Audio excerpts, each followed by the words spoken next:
السلام علیکم ورحمۃ اللہ وبرکاتہ۔ نبی پاک صلی اللہ علیہ وآلہ وسلم پہ لاکھوں کروڑوں درود و سلام۔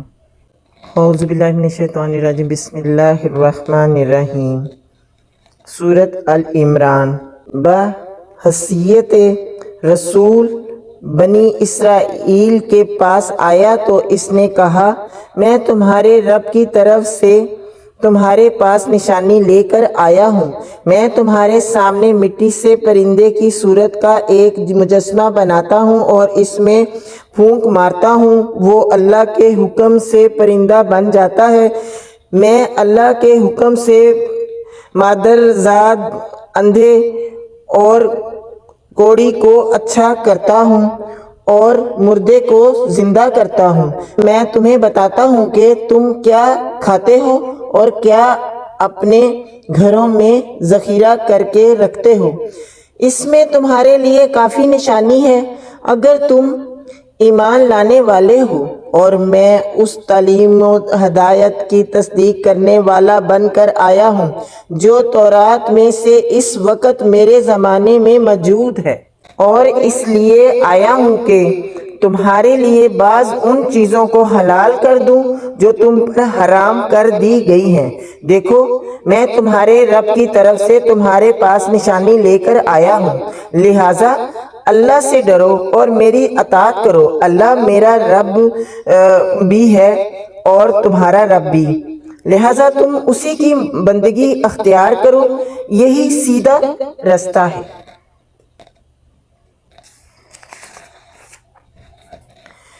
جب عیسیٰ علیہ السلام نے محسوس کیا کہ بنی اسرائیل کفر و انکار پر آمادہ ہیں تو اس نے کہا، کون اللہ کی راہ میں میرا مددگار ہوگا؟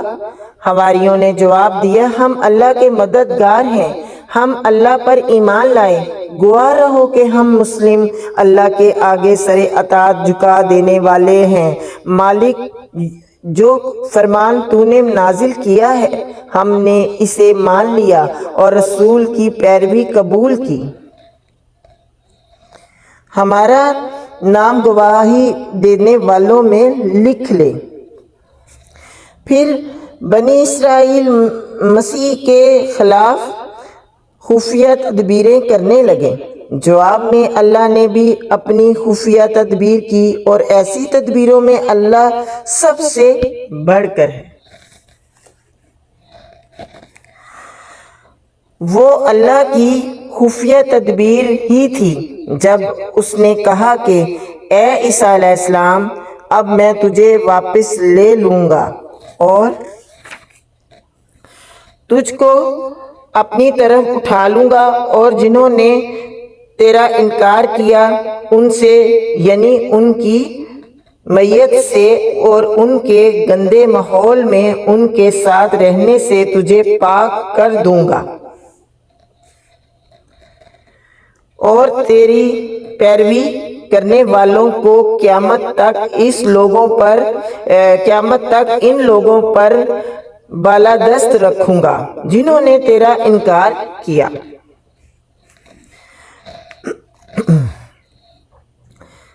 پھر تم سب کو آخر کار میرے پاس آنا ہے، اس وقت میں ان باتوں کا فیصلہ کر دوں گا جن میں تمہارے درمیان اختلاف ہوا ہے۔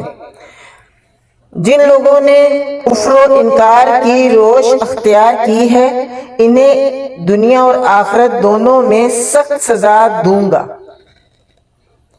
اور وہ کوئی مددگار نہ پائے گی۔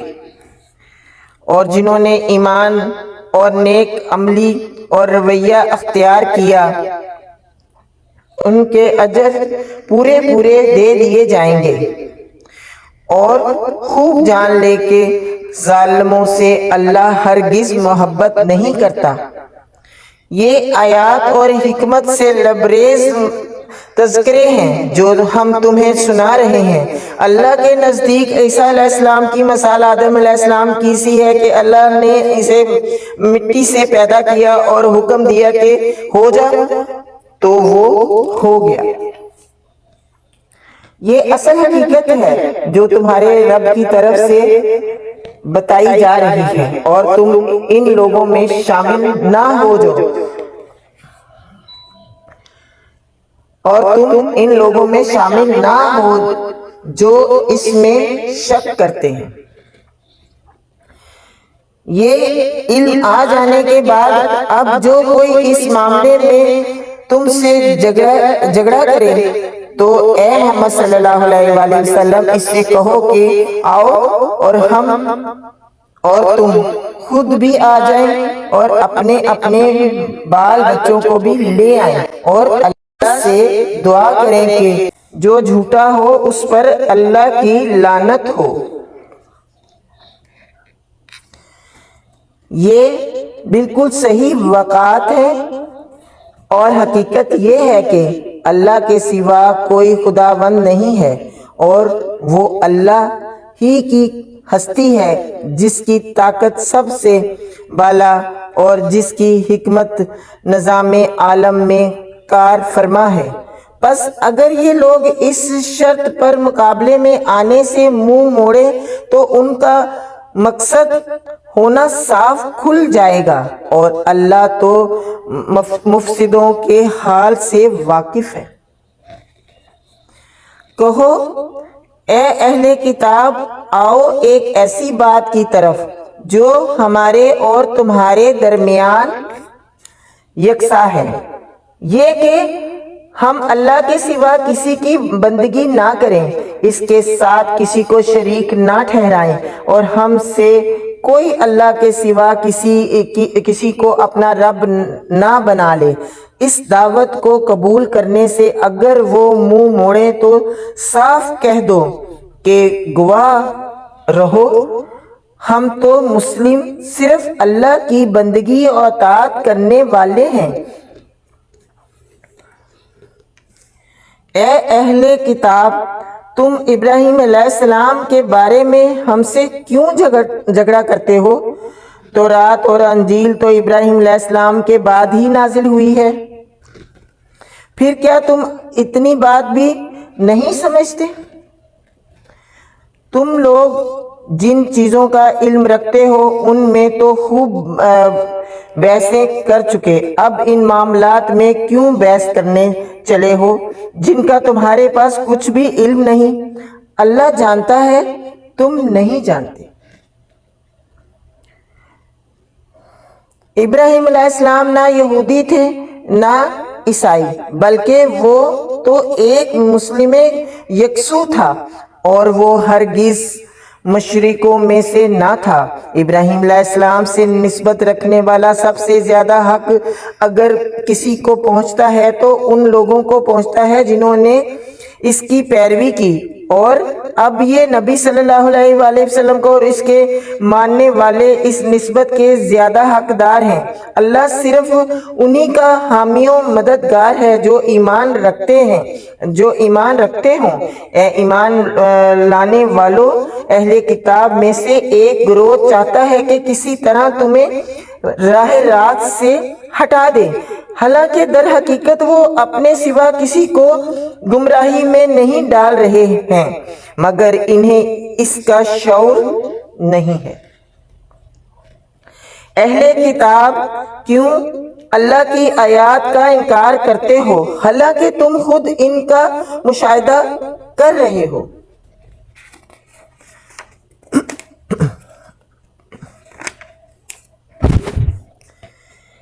اے اہل کتاب کیوں حق کو باطل کا رنگ چڑھا کر مشتبہ بناتے ہو؟ کیوں جانتے بوجھتے حق کو چھپاتے ہو؟ اہل کتاب میں سے ایک گروہ کہتا ہے کہ اسی نبی صلی اللہ علیہ وآلہ وسلم کے ماننے والوں پر جو کچھ نازل ہوا ہے اس پر صبح ایمان لاؤ اور شام کو اس سے انکار کر دو، شاید اس ترکیب سے یہ لوگ اپنے ایمان سے پھر جائیں۔ نیز یہ لوگ آپس میں کہتے ہیں کہ اپنے مذہب والے کے سوا کسی کی بات نہ مانو۔ اے نبی صلی اللہ علیہ وآلہ وسلم ان سے کہہ دو کہ اصل میں ہدایت تو اللہ کی ہدایت ہے اور یہ اسی کی دین ہے کہ کسی کو وہی کچھ دے دیا جائے جو کبھی تم کو دیا گیا تھا، یا یہ کہ دوسروں کو تمہارے رب کے حضور پیش کرنے کے لیے تمہارے خلاف کوئی حجت مل جائے۔ اے نبی صلی اللہ علیہ وآلہ وسلم، ان سے کہو کہ فضل و شرف اللہ کے اختیار میں ہے، جسے چاہے عطا فرمائے۔ وہ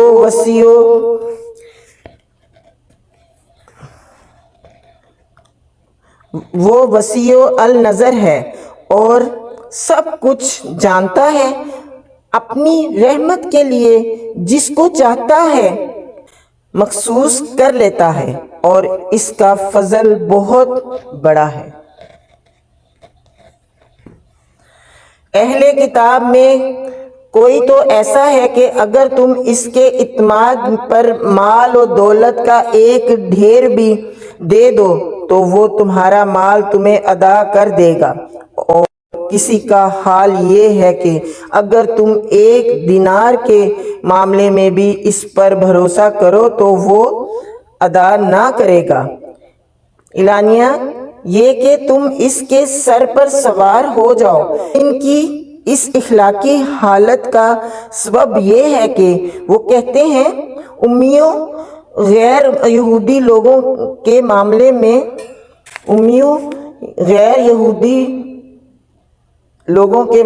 میں ہم پر کوئی مواخذہ نہیں ہے، اور یہ بات وہ محض جھوٹ گڑھ کر اللہ کی طرف منسوب کرتے ہیں، حالانکہ انہیں معلوم ہے کہ اللہ نے ایسی کوئی بات نہیں فرمائی۔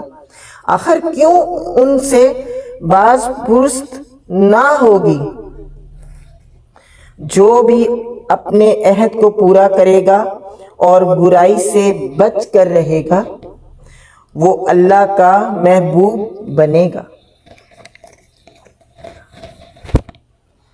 کیونکہ پرہیزگار لوگ اللہ کو پسند ہیں۔ رہے وہ لوگ جو اللہ کے عہد اور اپنی قسموں کو تھوڑی قیمت پر بیچ ڈالتے ہیں تو ان کے لیے آخرت میں کوئی حصہ نہیں۔ اللہ قیامت کے روز نہ ان سے بات کرے گا، نہ ان کی طرف دیکھے گا، اور نہ انہیں پاک کرے گا، بلکہ ان کے لیے تو سخت دردناک سزا ہے۔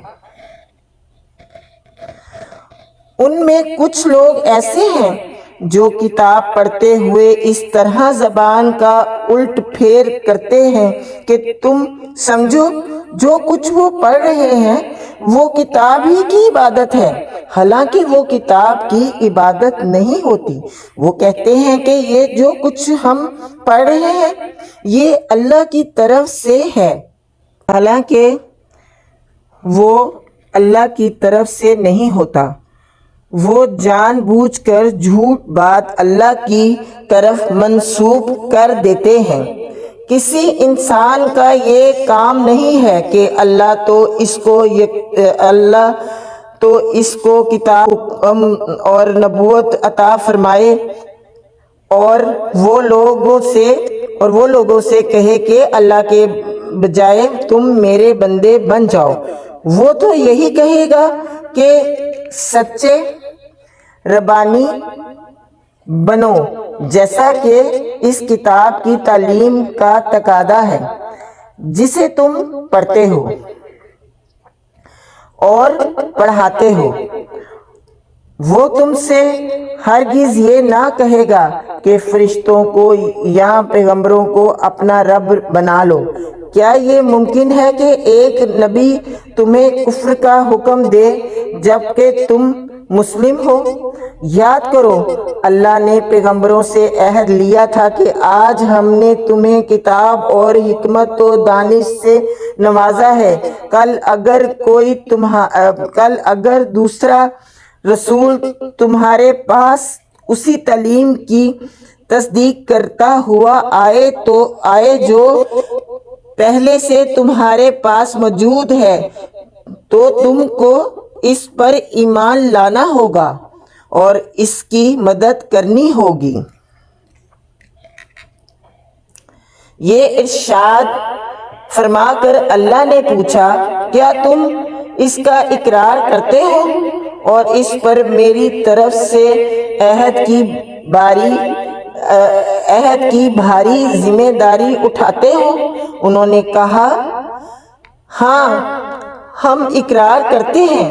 اللہ نے فرمایا اچھا تو گواہ رہو اور میں بھی تمہارے ساتھ گواہ ہوں، اس کے بعد جو اپنے عہد سے پھر جائے وہی فاسق ہے۔ اب کیا یہ لوگ اللہ کی اطاعت کا طریقہ دین اللہ چھوڑ کر کوئی اور طریقہ چاہتے ہیں؟ حالانکہ آسمان و زمین کی ساری چیزیں چاروں ناچار اللہ ہی کی تابع فرمان مسلم ہیں اور اسی کی طرف سب کو پلٹنا ہے۔ اے نبی صلی اللہ علیہ وآلہ وسلم کہو کہ ہم اللہ کو مانتے ہیں، اس تعلیم کو مانتے ہیں جو ہم پر نازل کی گئی ہے، ان تعلیمات کو بھی مانتے ہیں جو ابراہیم علیہ السلام، اسماعیل علیہ السلام، اسحاق علیہ السلام، یعقوب علیہ السلام اور اولاد یعقوب علیہ السلام پر نازل ہوئی تھی، اور ان ہدایات پر بھی ایمان رکھتے ہیں جو موسیٰ علیہ السلام، عیسیٰ علیہ السلام اور دوسرے پیغمبروں کو ان کے رب کی طرف سے دی گئیں۔ ہم ان کے درمیان فرق نہیں کرتے اور ہم اللہ کے تابع فرمان مسلم ہیں۔ اس فرما برداری اسلام کے سوا جو شخص کوئی اور طریقہ اختیار کرنا چاہے اس کا وہ طریقہ ہرگز قبول نہ کیا جائے گا اور آخرت میں وہ ناکام و نامراد رہے گا۔ استغفر اللہ استغفر اللہ استغفر اللہ۔ اللہ تعالی ہمیں توفیق دے کہ ہم اللہ اور رسول کی نافرمانی سے بچ جائیں۔ آپ کو جو شروع میں نے بات کی ہے تو اب آپ نے قرآن میں سن لیا کہ اللہ تعالیٰ کی نافرمانی کی بہت بڑی سزا ہے۔ اللہ تعالیٰ نہیں پسند کرتا نافرمان لوگوں کو۔ تو آپ سوچیں کہ ہم کتنی نافرمانی سارا دن میں کرتے ہیں۔ ہمیں سوچنا چاہیے کہ ہم سارا دن میں کتنی نافرمانیاں کرتے ہیں اللہ تعالیٰ کی، اور کتنا یاد کرتے ہیں یہ بھی سوچیں ضرور، اور کتنا ہم نے اپنی اولاد کو اس طرف لگایا ہے۔ بس اللہ تعالیٰ ہمیں توفیق دے کہ اللہ سے ہم ڈرتے رہیں اور اللہ کا پیغام لوگوں تک پہنچاتے رہیں اور اس پہ عمل کریں۔ آپ لوگوں کا بہت شکریہ کہ آپ لوگ اتنا وقت نکال کے قرآن کو سنتے ہیں، جتنا بھی سنتے ہیں، جتنا بھی میں پڑھ سکتی ہوں اتنا میں پڑھتی ہوں، کیونکہ زیادہ لمبی ویڈیو کو کوئی اوپن نہیں کرتا، تو پھر بھی آج کافی لمبی ہو گئی ویڈیو، میں دیکھتی ہوں۔ اللہ خیر کرے، آپ لوگوں کو اللہ تعالیٰ توفیق دے کہ قرآن سنیں، پڑھیں اور عمل کریں اور قرآن کا میسیج پوری دنیا میں پھیلائیں انشاءاللہ۔ آمین ثم آمین یا رب العالمین۔ جزاک اللہ خیر۔ اللہ حافظ۔